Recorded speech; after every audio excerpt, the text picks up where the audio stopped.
everyone, we're going to get started in just a minute here.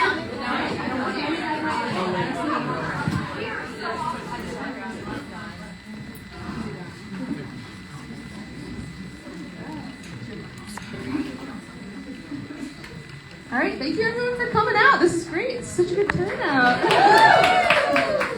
So I'm Gina. I'm the founder of Yeasty Boys. We are a beginner surf club in Rockaway.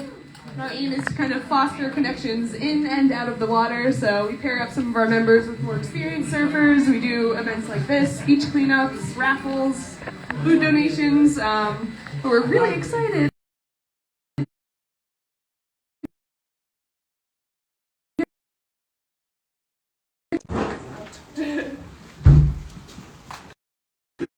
My name is Chris, born and raised in Lido Beach, just a hop, skip, and a wiggle to the east of here. I've been surfing since I'm a little nugget. I've been an ocean lifeguard over there since 2009. Gotten the lifeguard over in Australia, Denmark, kind of been all over the map. Been EMT for a few years, volunteer firefighter over in Point Lookout, Lido, and currently working as an ER nurse. So, stoked to be here. Please throw some questions at me and us later on. And thank you for having me. Hi, I'm Taylor. I'm from San Diego. I grew up at the beach basically. I was a junior lifeguard for many years. I surfed for Dewey Weber.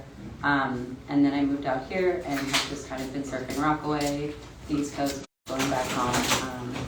Definitely not the experience over there, but more of like just a beach hanger, and yeah, love to be in the water.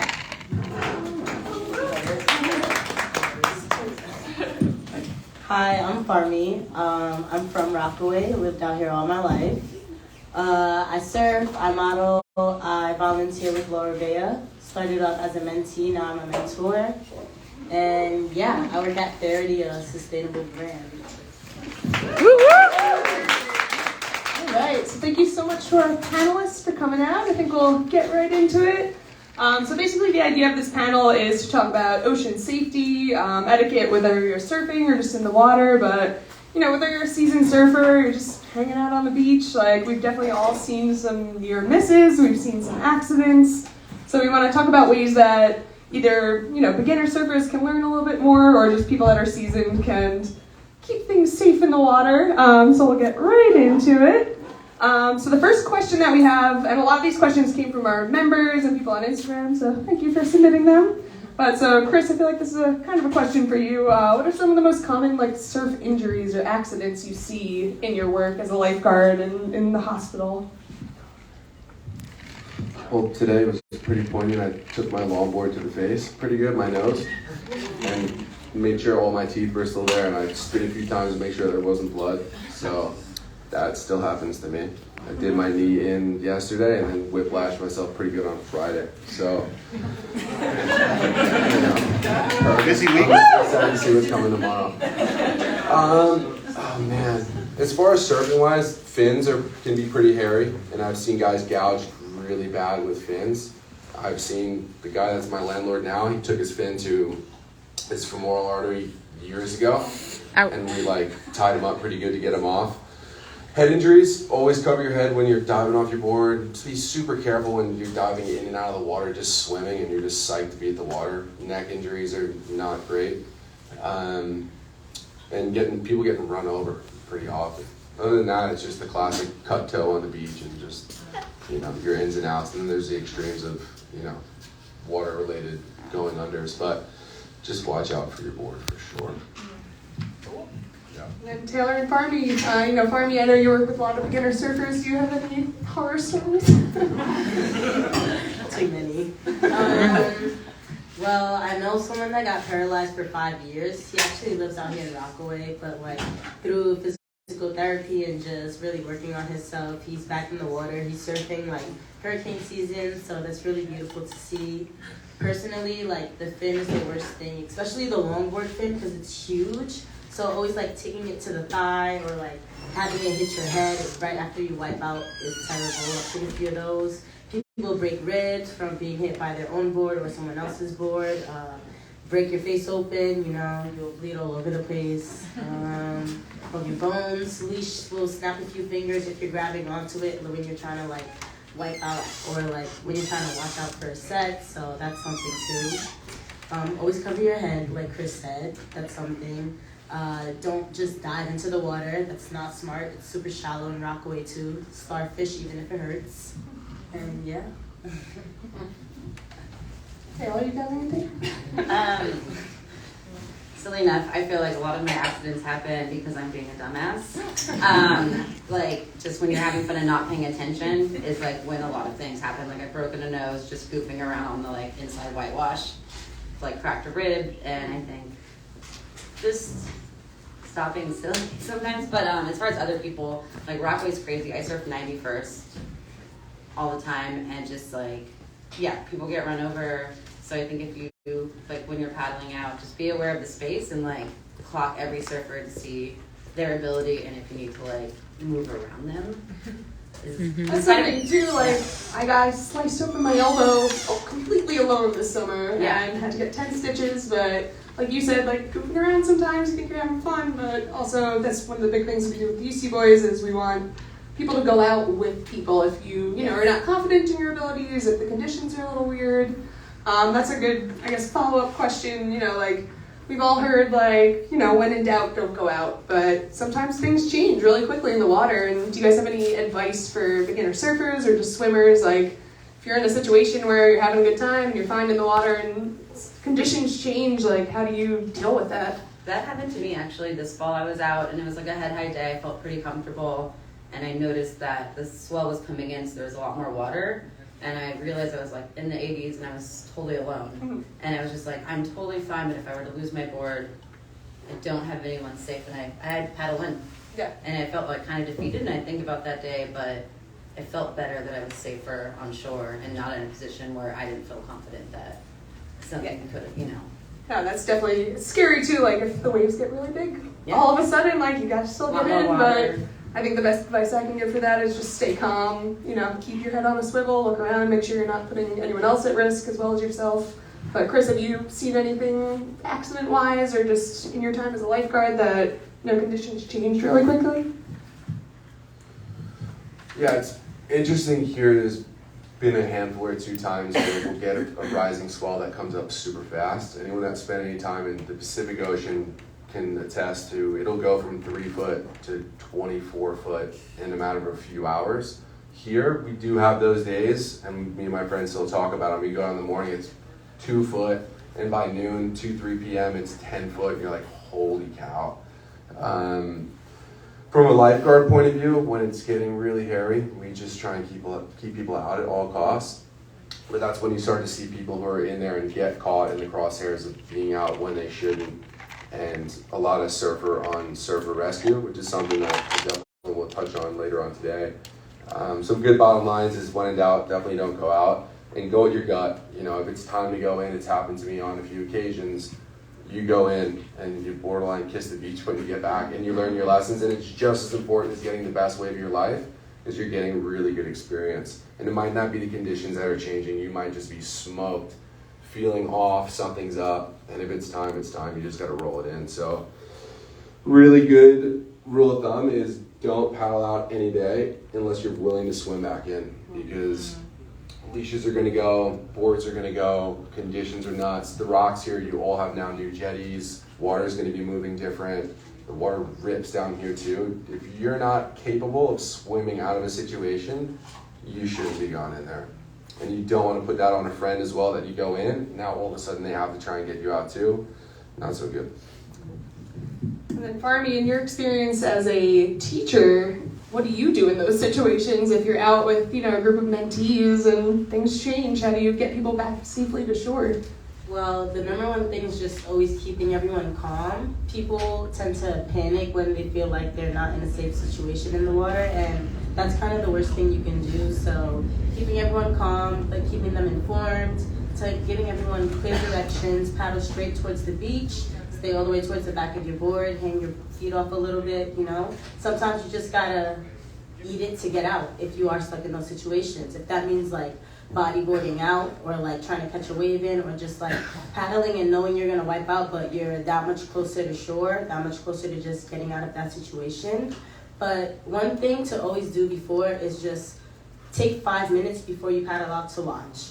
Whether there's other surfers, it's empty, just watch the waves, watch the whole break, left to right, see all the different peaks, and imagine yourself surfing. And if you see yourself wiping out on every wave, if you feel scared when you see certain waves, if you see that the conditions are just not right for you, it's okay. You can watch for that session, you know? Like, people are traveling across the world and they're like catching once-in-a-lifetime swells, and they're watching for their entire trip because they know they can't surf, they know their limitations.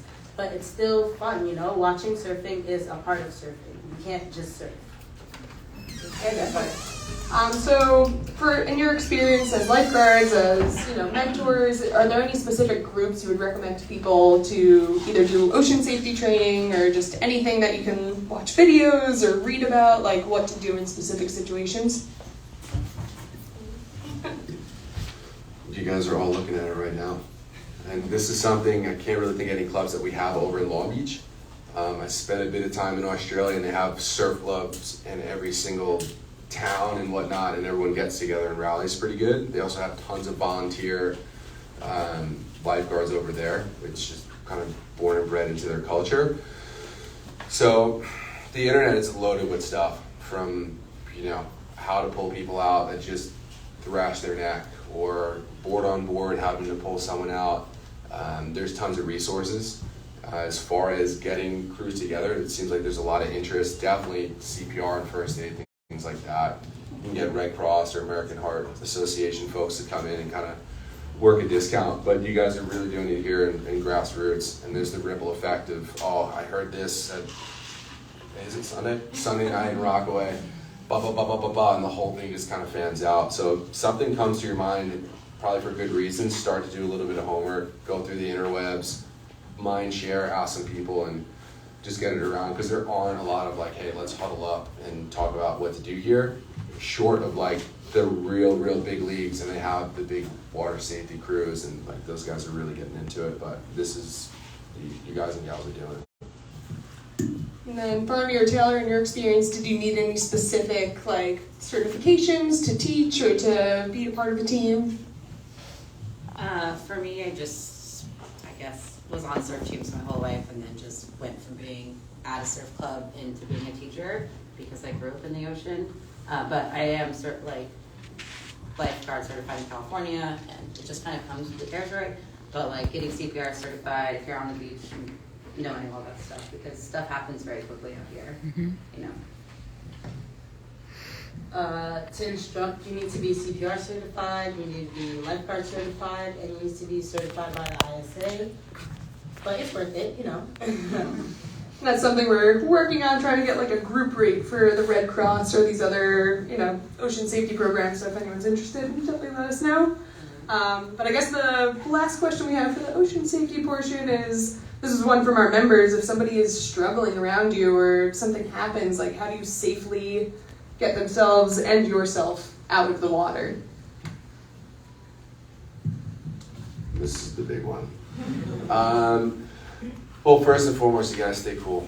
There's an expression that we use in a lot of the different services of fire service. You have to take time to make time, and just try and slow things down. You'll kind of have different points of view on what you're seeing in the water. Sometimes staring at the ocean for a decade and a half now, I see people waving their arms, and I still don't know if they're freaking out, if they're waving at their friend on the beach. This is a unique setup here because there's so much beachfront in Rockaway. There's a lot of underwater objects, there's a lot of rocks, and there's a lot of access to the public, and it's free down here too. So you get all walks of life that come down, and not too many folks know how to swim or swim well. And I don't need to reinforce how many after hours issues there are down here. So first and foremost, you want to kind of get eyes on what's going on, and you want to activate the emergency response plan, meaning you call 911 and think before you call them. Don't waste their time or your time. You want to give them location. Super, super important. This is the last known location for this person. Okay, 89th Street and blah, blah, blah. The drift is moving from left to right, so they're going up in blocks. Try and give some information so that when the FD comes or ambulance comes, you can kind of stock people where you need them. And then you want to figure out what's going on. Is there someone already on it? Are there people paddling out? What is really going on here? What are my resources? You look down, you don't even have a pair of fins, you don't have a board, you don't know how to swim. Sure, it's going to be gut-wrenching, but for the everyday person that rolls up and can't swim, the best thing that you could do is be the point of contact for 911. They might say, hey, hang on the phone, and you just walk with that person down the beach, keep eyes on them, wave at them, let them know that you're with them. That's the best you can do. Because the statistics are super heavy with how many people go in, you all hear it. Daughter goes in, dad goes to save her, they're both gone. Like, it happens all the time. Drowning is the 3rd highest cause of accidental death in the world, and the 2nd in the US. There's like 230,000 people drown worldwide, which is just freaky, and most of them are, unnecessary. So call it in. I've got 2 people in distress off beach 89th. It looks like they're moving left to right up into the 90s. They're 100 meters out. They're wearing, one's got a white shirt on, the other one has Timberlands and blue jeans. You know what I mean? I've seen it. It's crazy. If you have the wherewithal and you think you can make the grab, everyone has a different approach. I've made grabs outside of the country, just having a board, people screaming, freaking out, and you look out and you go, they don't have time. But is it worth your life, and can you pull it off? At a minimum, you can kind of go out, and the rule of thumb, and she'll back me up on this one, you always want to put your board or your rescue can or whatever you have between you and the victim, because if they're having a shocker, you're toast. They're going to put you right under. And then if you start going under to someone, at all costs, they say just go under further, and they're not going to follow you further underwater. And as lifeguards, we've had to just short of knocking people out to kind of calm them down. And you might not be able to get them in. You know how the water rips down here, how it rips throughout the island and other places in the world. The best thing you do is just kind of float them. And now you have made that call. Ambulance and emergency services know what's going on. If you go in with nothing behind you, you're shot. And it's one of those things where it's super low frequency, but extremely high risk going out there. And it's not hard to have something really go poorly. So local knowledge, working with the rips. You might want to go in and take the rip current out right around the rocks. Want to figure out where you want to come in. Surfboards, it's easy just to float folks and get out of a rip and just give it time. Wait for professionals to come in, other surfers. I can't tell you how many grabs we've caught as assists. Surfers picked a couple guys up, other surfers, people who are swimming, and the off-duty lifeguards, we go in and just kind of pick it up off them. They happen all the time. And if Farming, I'm sure, have you made any grabs while working here? Yeah. Farming, it happens all the time, and it's not something that should really fall on deaf ears, because someone in this room, if they haven't already, is going to be in the situation. So start from the top, you stay cool, call it in, see what your resources are. If you're a friggin' D1 swimmer, ocean lifeguard, this and that, and you think you could pull it off, you go for it. Some people can't sit back in that situation and watch it just go down, but the reality is, at a minimum, let people know what's going on, try and coordinate from the beach, stay super cool, and work on getting them in. Lifeguards could be down the beach and not paying attention or miss it. It happens. It might be happening on a beach in front of you, and you might have to go make a grab because they're not paying attention or some other emergency is going down. And then when they get to the beach, it's just a whole other animal. And as far as CPR, I do have contacts that for sure would work with you, give you group discounts, and kind of try and get you all started.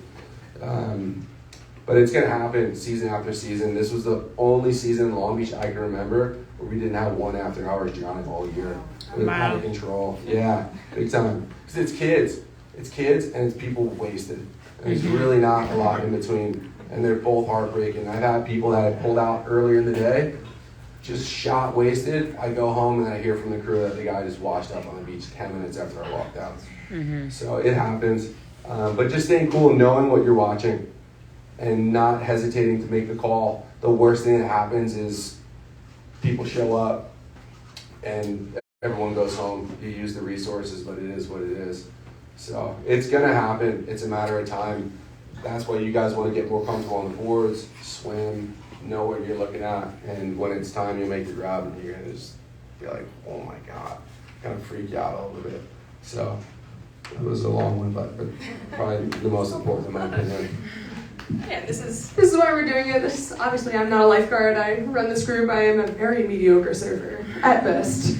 But this is why we have people that are more experienced in these things. But Taylor and Farmy, in your experience working either on a surf team or working with more beginners, what do you do in those situations? Like, you're locals, you understand what the rip looks like here. How the jetties work, how the dredging has affected the way that beaches that we thought we knew. Things have changed. So how do you feel about keeping an eye on the conditions, but also if you're out there in a situation, like, what do you do? Well, I've been on both ends of the situation. I've had to be safe and I've saved someone. So for me, when I was getting saved, I was like paddling out on a day I should not have been out.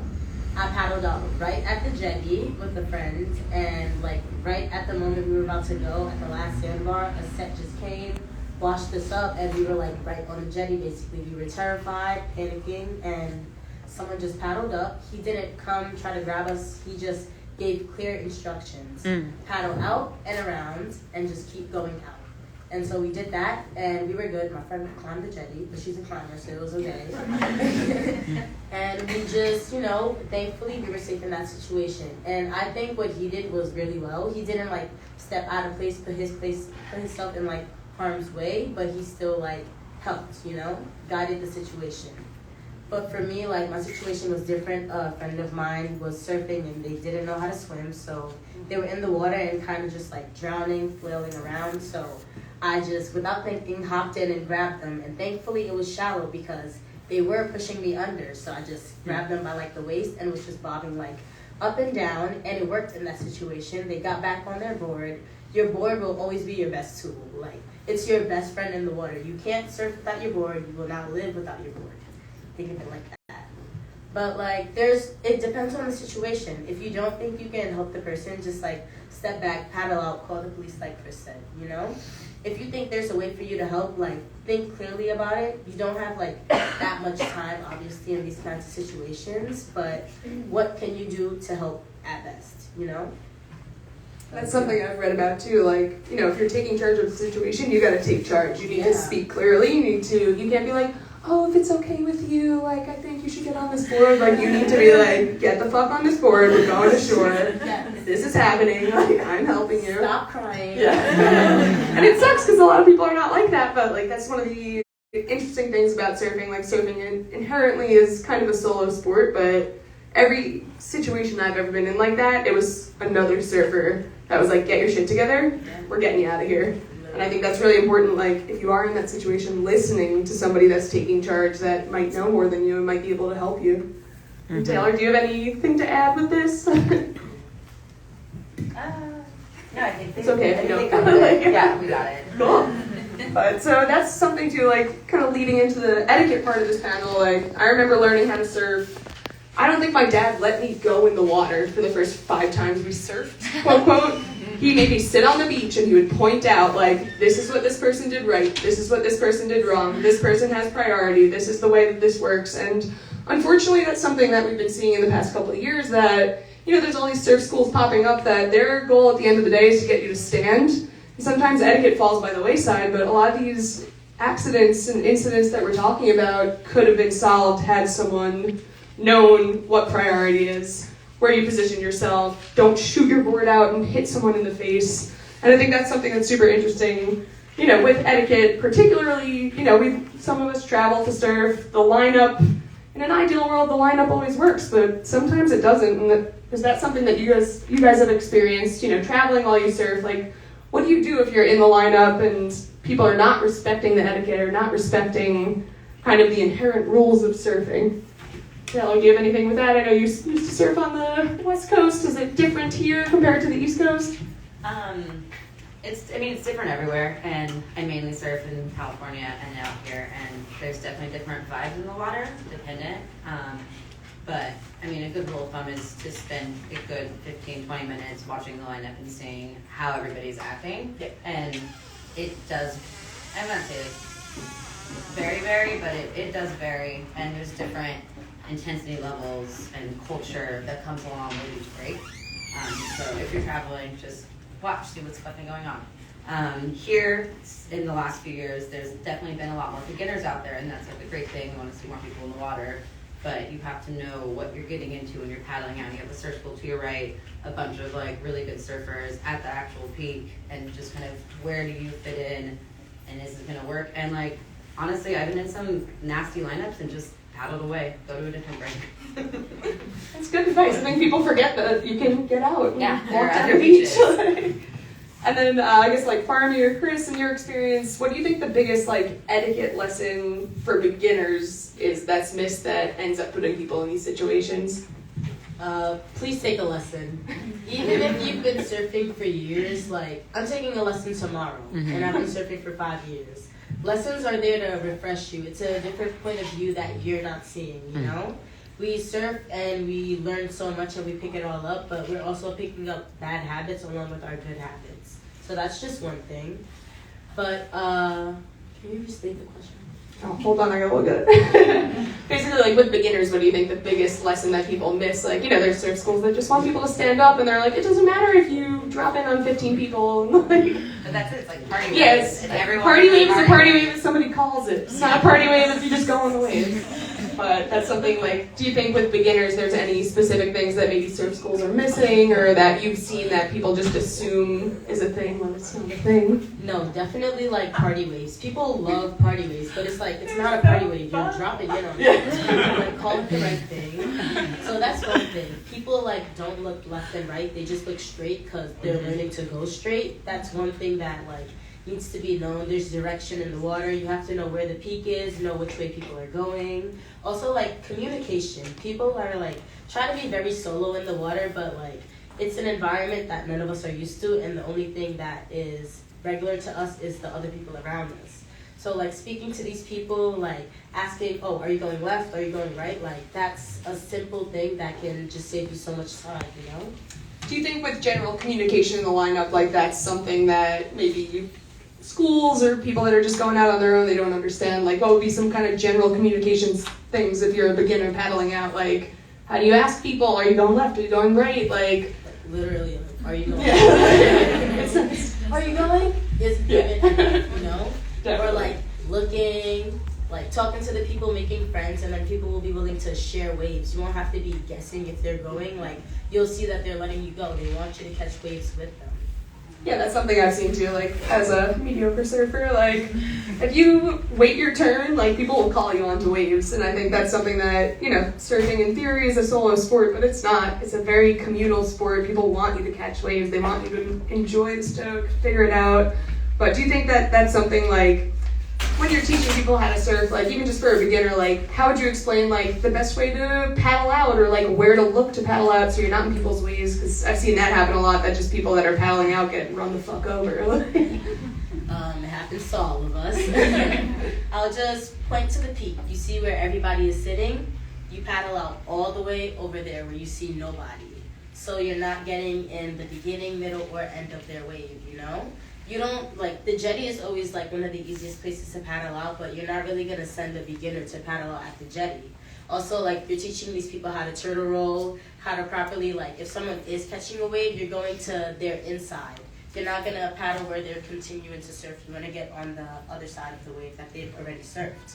That way, you know, like, you're done with that person. Now you just got to deal with the whitewash and the other waves.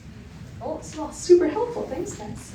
So we want to open it up to the crowd now. Does anybody have any questions for any of our panelists, or just, you know, surf etiquette or ocean safety in general?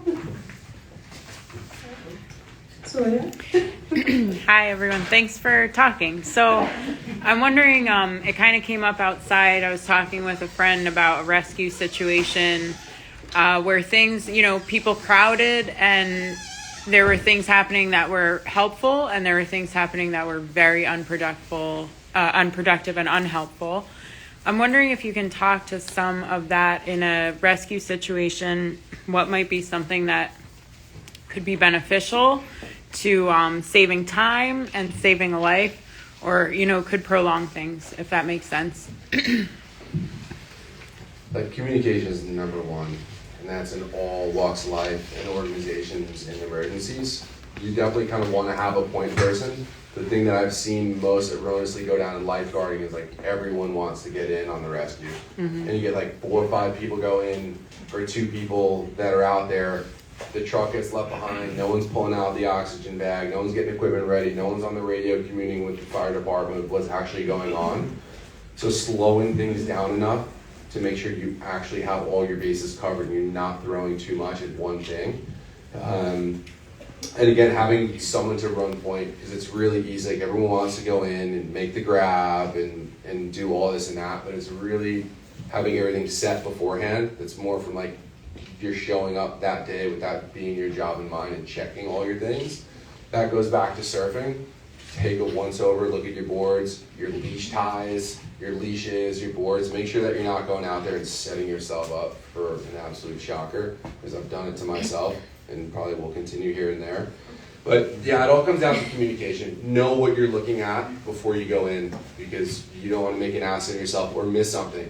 I've seen it happen too, where everyone's focused on one side of the beach and there's people going under on the other side of the beach, and half your resources could have been shared to go that way. So I'm not sure what situation you were talking about in particular. I was actually talking about a Narcan rescue recently that I had taken part in, but it was with a friend, and we were just talking about like, you know, taking out your phone, taking pictures, things that are unproductive to rescue situation. Also, it comes up a lot, like people ask, you know, if I'm trained in CPR, but like, what if I break a rib? What if I hurt someone while I'm rescuing them? Can I get in trouble? Like, is that something you can also speak to as well?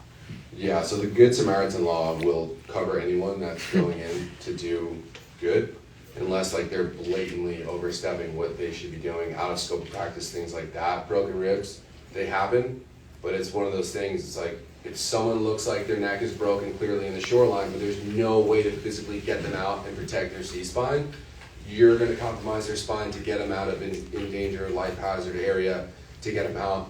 But yeah, keeping the people in that rescue circle that need to be there, keeping everyone out, communicating, and then having someone that can kind of relay when more professionals come.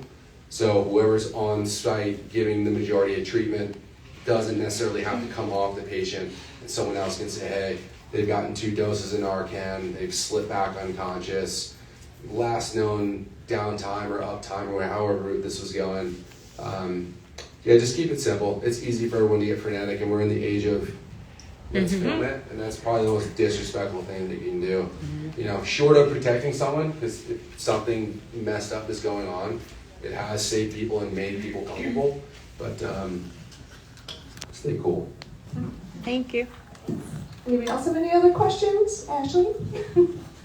So what would your advice be to somebody who is the victim in a situation where, let's say you're caught in a riptide, you've lost your board, you're tumbling, what do you do physically, mentally? What is your recommendation to the victim to be taken out of this unsafe situation? Farmer or Taylor, you got anything for that?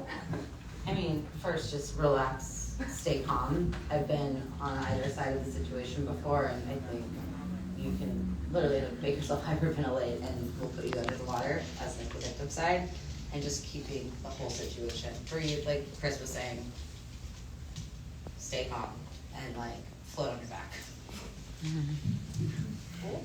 Anybody else got any other questions? Claudia? It's not a question, but I feel like with all these people in the room, we have a great opportunity to just like spend 2 minutes teaching hand signals. Yeah, that's a good idea. We can definitely do that. Like, I don't know, for us people, it's just like, Yeah, is there any like Hand specific signals. lifeguard specific hand signals, or just? like how to, if you're tracking a victim, like how to. In my experience, it's a little bit different with every school, but there should be some generalized things, and maybe that's something that, as a community, we can be like, hey, Rockaway, like, I'm okay. Talk to that twice, whatever. But is there anything that, like, there's kind of a international hand signal type thing? But with diving, like your international okay is the okay, right? A lot of the lifeguard patrols throughout the South Shore, like, this is our okay. So if you're going in and out of the water or something like that, like outside the flags or whatever it is, and someone chops the okay and say, okay, they're a lifeguard here, or they have formerly been, And then like how you wave for help too, and I touched on this earlier, like it's really tricky for me sometimes to understand what's going on. I need to pull out and take it in context. Like, okay, are they in a rip? Have I had my eyes on them throughout the day? Because one of these versus like if you need help, you really need to wave and need to yell. But you want to try and do it in a sense that you don't blow all of your energy doing so. Because you're gonna need to relax and just likely go for a ride. And again, like every time you paddle out, I paddled out Lido on Friday. I was the only one in the water before people caught on that was half decent. Like you need to be prepared to swim yourself out of the situation, not have any help. And then the reality of it is when there's waves of consequence, you're putting your life on the line, and it's not guaranteed that you come back. Because even on a small day, like people break their necks. There was one of the kids a few years ago, I saw him at Bright Eye Brewery last night. My buddy behind the bar goes, "You know what that is?" I was like, "No, what was that?" I was like, "That's a kid who broke his spine at one of the surf schools over there." Like these things happen. I know lifeguards that have broken their necks. You just got to be really careful. Like I took a board to the face today. Like it doesn't take much to have injuries. So kind of goes back to know where you're at too. And Farmy said it, Taylor touched on it, like look at your lineups and see what's going on for a little while. And that helps you too when you're in the water. Like it's so easy for these beaches. A lot of it looks really the same and mirrored. Jetty, Long Beach, like we lose people, kids and this and that. Like it all looks the same. Kind of take stock of what you are and have your exit strategy plan for when you go in, for when you do have shockers and things like that. And a quick little adage, like it doesn't hurt. Like I carry Narcan in my backpack and I carry a pocket mask in my backpack. Like a couple little things that like can go a super long way. And a tourniquet, that was a new add-on. Short of like going over the top of it. What kind of mask? Like a CPR pocket mask. CPR. Yeah. COVID, I didn't know. Do you have to be certified to get those? I mean, everyone should get CPR certified if you're going to be in an ocean situation. Like they're saying, you can't control Mother Nature, but You can definitely buy them online for sure. yeah, but we should all get certified. Well, But yeah, I think that too, like, when we're talking about these things, like, obviously we can talk about these different examples and stuff, but at the end of the day, it seems like kind of the main takeaway is if you're going to be in the water, know your limits and know that sometimes people don't know their limits and they're out around you and they might put you at risk, and I think that's really important. And that's something too with like surf schools, like Farmy, I don't know if you've experienced this, like, how do you, from somebody that's never surfed before in their life, how do you explain basic etiquette to them? Well, one thing is like watching the lineup with them, pointing out everything that's going on. That person is at the highest point of the wave, or they're closest to the highest point of the wave, so it is their priority to go first. Everybody else that's along the wave has to wait to see if that person's gonna catch it. If they don't catch it, next person up can go, Or it's like, are you in the perfect spot? Sometimes, when you paddle back out, also that's etiquette. Like, don't catch a wave immediately. Sometimes you're in the right spot and like nobody else can catch it, so you get that wave. But it's like you gotta give a wave, take a wave. So that's one thing to keep in mind also. I'll just touch on that. I just think spending time in the ocean is also very important. Like, the more time you're in the ocean, watching what's happening, you start to understand more. And Yeah, it's definitely keep learning. something with the Yeasty boys. If anyone is scared to go out in the ocean alone, our whole thing is give you someone to go in the ocean with. But I think that's definitely super important. Claudia, you had a question too, right? Yeah, I think Tommy already sort of discussed on it. So my question is, I'm trying to get away from life and death. I'm going to go back to etiquette because I'm never going to go in the water again after this now. Sorry. I surf small waves, longboard, and I do watch and I'm looking, and everyone's like 15 people by the jetty. They're all there grabbing the wave, and it's like I don't want to get in their way, so I'm going to get away. But then I'm getting the crack of the wave, so it's like, how do I get into the wave but not get in? I mean, and I surf small waves. It's not like I don't know how to surf, but I know my limits. But I'm always over there, and I'm like getting the end, and it's like, except on a non-crowded day, some random day where not a lot of people are out, I can go.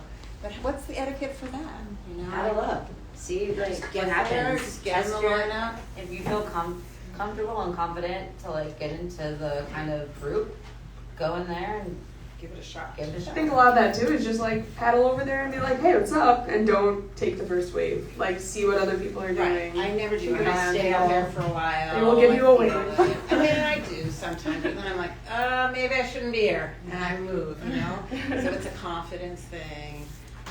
And then some people are do share, you know, and then some people don't, you know, and I get looks or whatever. So I want to get out of there, but it's like, I'm never gonna get in the thick of it.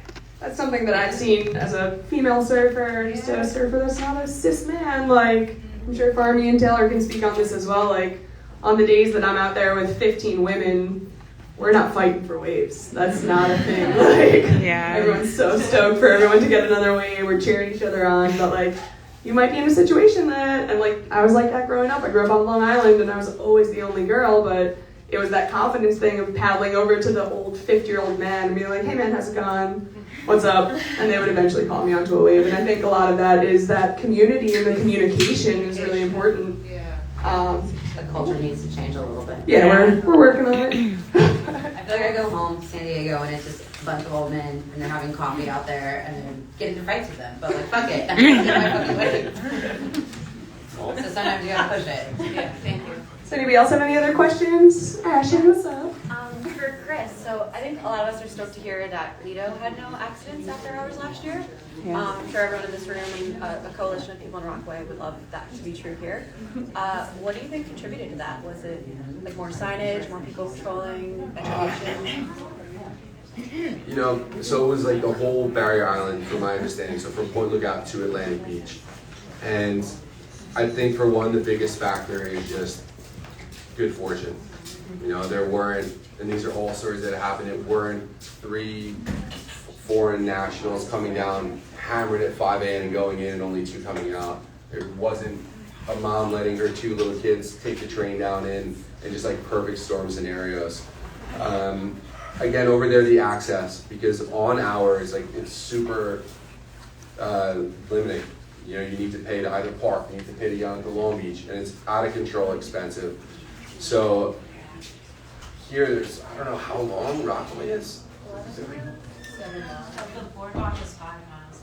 It's 7 miles. It's 7 miles. It's a lot of stretch, you know. So I would like to say that sure, it's ocean awareness, and Long Beach is a lot more tight-knit as a whole in the community. And there's some really amazing pockets here that you don't even see over there. They just don't exist. And they're on the swim team and they're swimmers. And there's a lot of people, like I mentioned earlier, like after-hour grabs that we never hear about. Like there's 1,000 ex-lifeguards on any volleyball night that are just hanging out on the beach. And if I hear a story that so-and-so made a grab, this and that, like it happens all the time. So accidents sure have happened, but as far as drownings, we got really fortunate this year. And then the best thing you can do is just have ocean-aware folks that are down by the beach after hours. And it doesn't hurt to have a pair of fins clipped on your backpack, or kind of know what's what, or even say, hey, you might be sitting next to Taylor on the beach, and she might be facing the other way, not even knowing that someone's having an issue, and be like, hey, Taylor, what do you think, blah, blah, blah, and wing her right into a rescue, you know? So it was a lot of good fortune. We had relatively flat water, and then in August, late August, it was such a slow hurricane season, we didn't have a lot going on. When we were light with lifeguards, we were set up for a shocker, and it's really one of my favorite words. And we just got really fortunate. As much as we wanted waves, there was just super hot weather, everyone around, and just no water. So that's tough, because I hear it down here, and it's almost always younger kids, and it's a super similar story. People drunk and can't swim. Yeah. And partying at the bars on the boardwalk, and I had to make a grab in 2018, and it was fucking scary. Yeah. Well, that kind of brings us to our next point. So there's a couple of local groups out here that are actually working on a bill that would mandate water safety instruction. So it's Laura Bea, Surf Rider, and Swim Strong Foundation. They're trying to mandate it in schools. So even just so kids know what a riptide looks like. And I think that's something interesting with, Long Beach and Rockaway. Like, we're just over the bridge, but it's a very different community. There's people that, live in different economic levels. So this bill is really important. They put it through, I was talking to Aiden from Laura Bea today, but they put it through for the second round and it got denied. But the best thing that we can all do as people that care about this stuff, like you're here, you care about it, sign the petition on their website. Even if they have to change kind of the wording and stuff, but if you go onto the Laura Bea website, they have something that you can just very easily sign a petition to mandate this, and I think that's a lot of the problem that we see out here. It's like you guys are saying, it's kids that don't know how to swim, or, it might be people that do know how to swim, but they're drunk, but just maybe having just a yearly reminder of, like, this is what a riptide looks like. If you don't know how to swim, these are places that you can learn how to do it, and that's why we're doing this raffle for Laura Bea today. They do so much for the community, teaching kids to swim, teaching kids to surf, but our goal is to be able to raise enough money tonight to send a kid to camp for the entire summer to learn how to surf. So please buy raffle tickets. If you don't, just volunteer for Laura Bea, volunteer for organizations like that. Like, we're all ocean people and we understand it, but a lot of times people just don't get it, and I think it's really important that we be stewards of the ocean as much as we can. I just want to thank all of our panelists. We want to thank our sponsors and our donors. Hang out, buy some raffle tickets. So we're gonna pull the raffle at 9 o'clock. But definitely, that money all the raffle money is going directly to Laura Bea. So please buy raffle tickets. There's a lot of great prizes from locals. It's awesome. But yeah, if you guys have anything to add, you're all good. Thank you so much to all of our panelists. This is awesome. I really appreciate everyone for coming out. Thank you guys.